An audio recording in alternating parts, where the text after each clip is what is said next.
Alors la mise au point de la méthode sociocratique de gouvernance s'est faite en plusieurs années, à partir des années 70, par Gérard Hindenburg. Donc, il faut bien comprendre que Gérard Hindenburg était ingénieur en électromécanique, ce n'est pas un penseur de la vie organisationnelle, et qu'il s'est trouvé en situation de devoir reprendre la direction de l'entreprise familiale, qui comptait une centaine de salariés, laquelle entreprise était un terrain d'expérimentation assez complexe parce qu'il était régulièrement traversé par des tensions, des conflits sociaux, des difficultés économiques. Voilà. Donc, dans ce contexte-là, il s'est inspiré de ce qu'il avait vécu dans son école avec Kiesböcke, de ce mode de prise de décision très collective, mais il lui fallait adapter ça à la réalité d'une entreprise industrielle.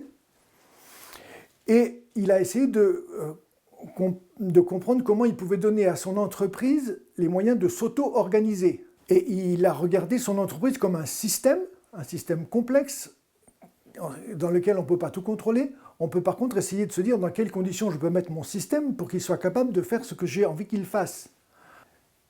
Et Hindenburg est arrivé à la conclusion que la condition dans laquelle il devait mettre son entreprise pour qu'elle puisse s'auto-organiser, c'était de régler la question du pouvoir sûr.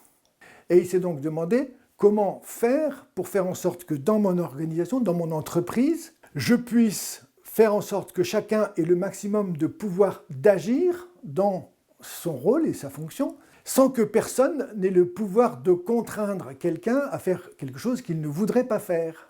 Et il a posé pour cela, progressivement, 4 règles qui sont les règles de base de la méthode sociocratique de gouvernance.